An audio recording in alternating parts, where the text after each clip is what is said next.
The French conquest of Africa was not a single event, but a long process that unfolded over the 19th and early 20th centuries, driven by ambition, rivalry, and the desire to build an empire.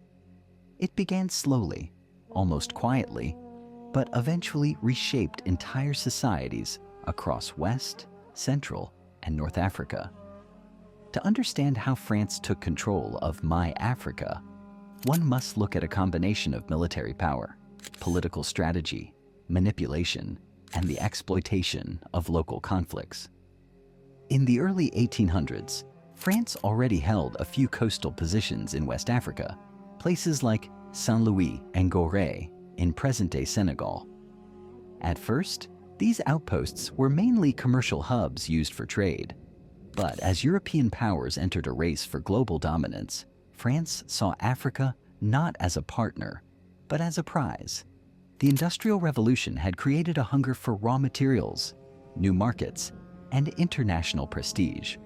France, recovering from internal political turmoil and previous defeats in Europe, sought glory overseas to strengthen its national identity.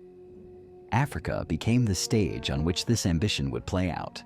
The conquest accelerated dramatically after 1881 as the scramble for Africa began. European governments, eager to avoid fighting each other, gathered at the Berlin Conference of 1884 to 1885 to divide the continent like a map with no people. Africans were not invited. Borders were drawn with rulers on paper, cutting through kingdoms, villages, and ethnic groups who had lived side by side for centuries. France emerged from this conference with vast claims across North and West Africa, but claims on paper were not enough. To control these lands, France had to conquer them. French armies advanced in stages. They used modern weapons, rifles, artillery, and machine guns against African forces who often relied on traditional arms or smaller numbers. But the story is not simply one of brute force. France also used diplomacy and divide and rule tactics. They signed treaties with some local leaders, promising protection or trade, while isolating others who resisted. When a kingdom refused French authority, the army would attack, often brutally, burning villages, seizing cattle, and capturing leaders. Resistance was strong and sometimes lasted decades.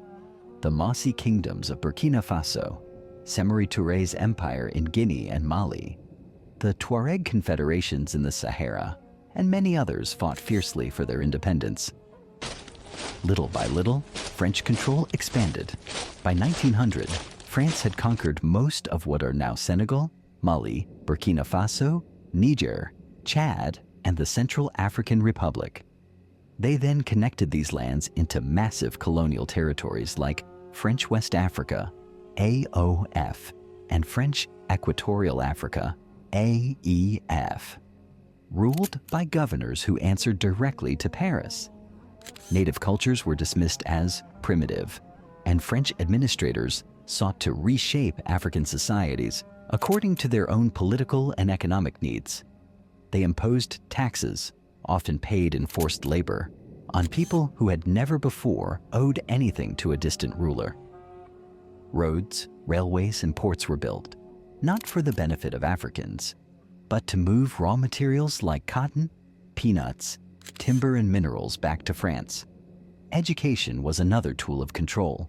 French schools taught Africans to admire French culture and history, while African traditions were ignored or portrayed as inferior.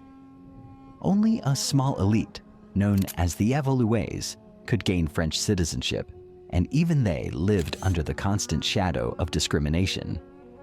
Most Africans were considered subjects, not citizens, people to be governed, not partners in the nation. And yet, even under colonial domination, African identity did not disappear. People resisted in countless ways: open rebellion, passive non-cooperation, cultural preservation, or political organization. By the mid-20th century, global pressures, 2 world wars, and growing African nationalism weakened French control. Soldiers from colonized territories had fought and died in European wars. Returning home, They questioned why they should continue to live under foreign rule. Figures like Félix Houphouët-Boigny, Modibo Keïta, Léopold Sédar Senghor, and Thomas Sankara, later on, carried the torch of African liberation. Between 1958 and 1960, nearly all French colonies in Africa gained independence, but the legacy of conquest did not vanish. Borders drawn by Europeans remained. Economies designed to serve France continued to shape development. And the political influence of France, known as France-Afrique, persisted long after the colonial flags were lowered.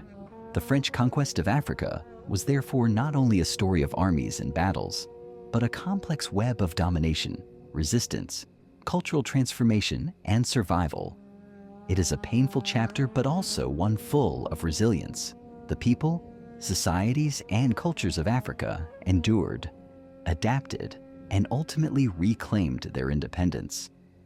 What remains today is a mixture of wounds, lessons, and memories. A reminder of how deeply colonialism marked the continent and how strong Africa had to be to overcome it.